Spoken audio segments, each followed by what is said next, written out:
बिस्मिल्लाहिर्रहमानिर्रहीम। शुरू अल्लाह के नाम से जो बड़ा मेहरबान निहायत रहम वाला है। अस्सलामुअलैकुम स्टूडेंट्स, उम्मीद करती हूँ कि आप सब खैरियत से होंगे। आज इंशाल्लाह हम स्टार्ट करने जा रहे हैं क्लास 10th मैथमेटिक्स की जो न्यू बुक है उसकी कंप्लीट सॉल्यूशन सीरीज़।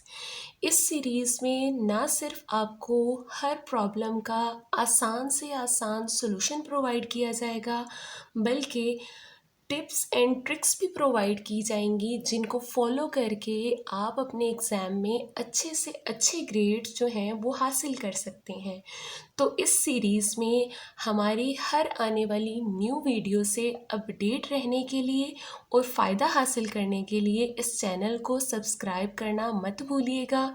तो जल्दी से स्टार्ट करते हैं चैप्टर नंबर 1, जिसका नाम है कॉम्प्लेक्स नंबर।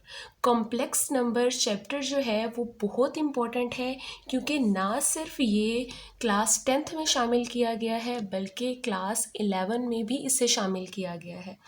तो एक्सरसाइज 1.1 स्टार्ट करने से पहले इसके बेसिक कॉन्सेप्ट जो है उसे समझना बहुत ज़रूरी है, ताकि आपके लिए इसे समझना, इसे याद रखना आसान हो जाए। तो फर्स्ट पार्ट में हम ये डिस्कस करेंगे कि ऐसी क्या ज़रूरत महसूस हुई जिसकी वजह से कॉम्प्लेक्स नंबर्स को इंट्रोड्यूस करवाया गया। तो यहाँ आपके सामने एक इक्वेशन राइट की गई है, x² + 1 = 0। हमें फाइंड आउट करना है इसका सोल्यूशन। इसका सोल्यूशन का मतलब ये है कि आपने इसके अंदर मौजूद जो वेरिएबल है जो कि x है उसकी वैल्यू फाइंड आउट करनी है। तो वैल्यू फाइंड आउट करने के लिए उससे सेपरेट करना है। सेपरेट करने के लिए ज़रूरी है कि 1 को पहले दूसरी साइड पर ले जाए हम। तो 1 यहाँ पे प्लस हो रहा है तो दूसरी साइड पर आएगा तो क्या हो जाएगा, वो माइनस हो जाएगा। हमें यहाँ पे x चाहिए, x² नहीं चाहिए। तो स्क्वायर को रिमूव करने के लिए दोनों तरफ हम लेंगे स्क्वायर रूट। तो जैसे ही हम स्क्वायर रूट लेंगे तो मेरे पास आंसर आएगा x = ±√-1। तो जैसे ही मैं कैलकुलेटर से इसकी वैल्यू फाइंड आउट करूँगी तो कैलकुलेटर मुझे इसकी कोई रियल वैल्यू नहीं देगा। इवन कि आप खुद भी फाइंड आउट कर सकते हैं, √-1 राइट करें, देखिएगा इसका सोल्यूशन क्या आता है। तो इसका कोई सोल्यूशन आपको नहीं मिलेगा। इसका मतलब ये हुआ कि इसका जो सोल्यूशन है वो रियल नंबर में एग्जिस्ट नहीं करता। नॉट एग्जिस्ट इन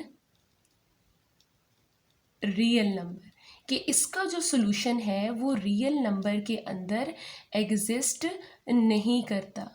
तो देन यहाँ पे क्वेश्चन ये अराइज होता है कि अगर रियल नंबर के अंदर इसका सोल्यूशन एग्जिस्ट नहीं करता, लेकिन आपके सामने हमने इसका सोल्यूशन तो फाइंड आउट किया है ना, अगर इसका सोल्यूशन एग्जिस्ट करता है तो उसके लिए हमें ज़रूरत पड़ी कि एक न्यू टाइप के नई किस्म के नंबर्स को इंट्रोड्यूस करवाया जाए, जिसका नाम रखा गया कॉम्प्लेक्स नंबर।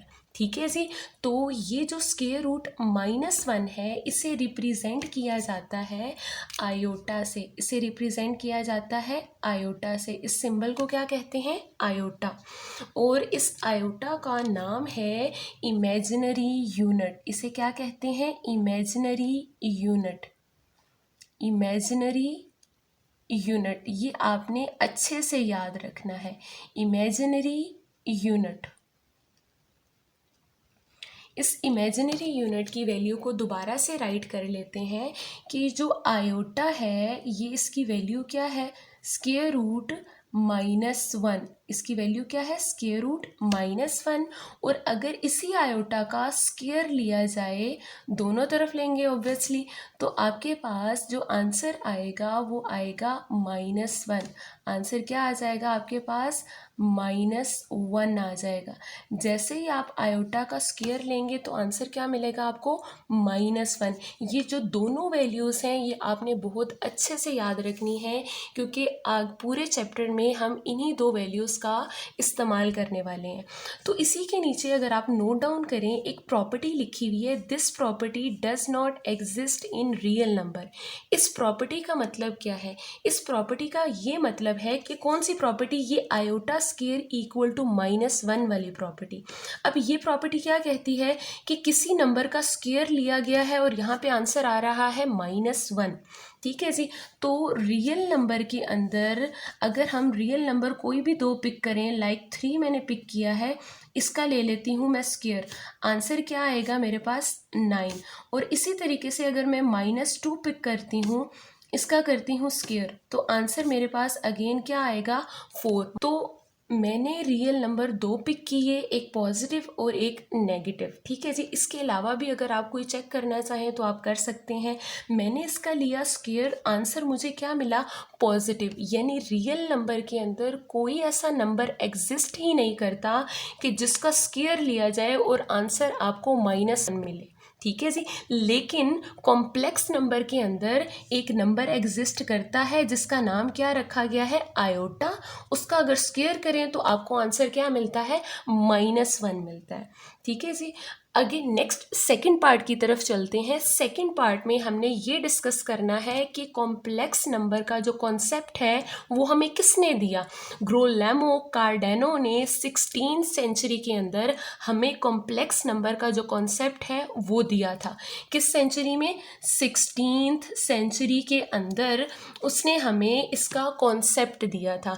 इसी के साथ थर्ड वन जो पार्ट है वो बहुत ही इंपॉर्टेंट है, आपने स्किप नहीं करना। कॉम्प्लेक्स नंबर को हमने इस पार्ट के अंदर डिफाइन करना है। Complex number is a number expressed in the form of x + y iota.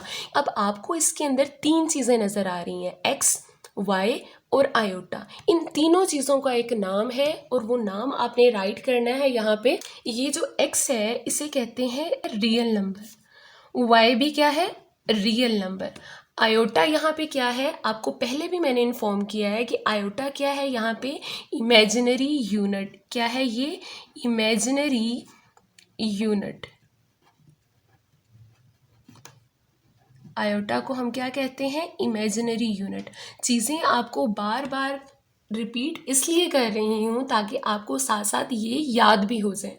तो नेक्स्ट आगे कंटिन्यू करते हैं कि कॉम्प्लेक्स, बहुत ही इंपॉर्टेंट बात है, ध्यान से सुननी है आपने। कॉम्प्लेक्स नंबर के दो पार्ट्स होते हैं, एक होता है रियल, दूसरा होता है इमेजिनरी। अब यहाँ पे चेक कीजिएगा, एक्स जो है यहाँ पे ये होता है इसका रियल पार्ट, ये है इसका रियल पार्ट। और जो y है जो आयोटा के साथ है ये होता है इसका इमेजिनरी पार्ट। क्योंकि ये आयोटा के साथ होता है इस वजह से ये इसका कौन सा पार्ट है? Imaginary part.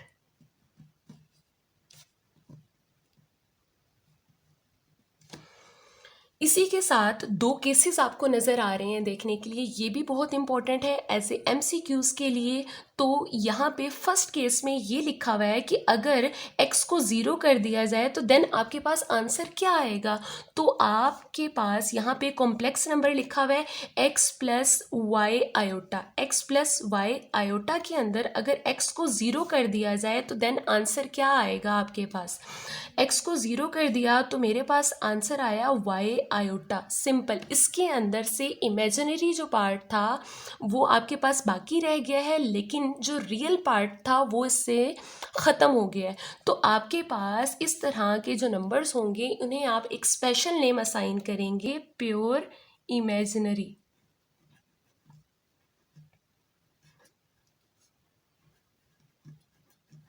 इसे नाम क्या देंगे? Pure imaginary. क्यों? क्योंकि इसके अंदर से जो रियल पार्ट है वो कैंसिल हो गया। तो आपके पास एज ए MCQs 4 से 5 नंबर आपको दिए जा सकते हैं और आपसे ये पूछा जा सकता है कि इसमें बताएं जी प्योर इमेजिनरी नंबर कौन सा है। तो आप कैसे आइडेंटिफाई करेंगे कि एक ऐसा नंबर जिसके अंदर रियल पार्ट नहीं होगा वो कौन सा होगा? प्योर इमेजिनरी नंबर होगा। तो इसी के साथ सेकंड पार्ट में चेक करें कि अगर इसी के साथ कॉम्प्लेक्स नंबर में अगर हम y को 0 कर दें तो देन हमारे पास आंसर क्या आएगा? आपके पास कॉम्प्लेक्स नंबर क्या लिखा हुआ है? x + y iota.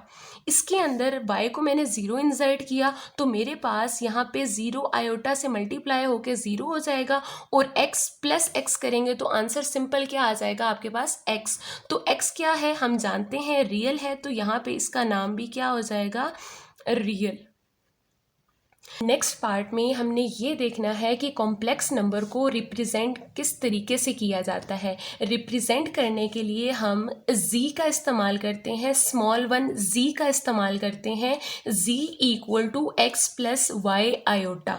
अब for example z equal to 3 plus 4 iota यहाँ पे मेंशन किया गया है। ये कॉम्प्लेक्स नंबर है क्योंकि इसके अंदर क्या आ रहा है, आयोटा आ रहा है।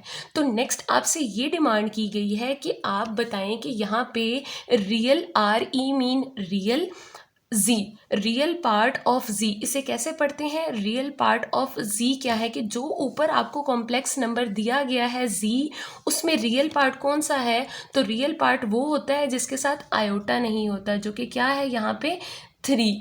इसी के साथ IM का मतलब इमेजिनरी, आपने इमेजिनरी पार्ट बताना है इसका z का। इमेजिनरी पार्ट ऑफ z का मतलब कि वो वाला पार्ट बताएं जो आयोटा के साथ नंबर मौजूद है।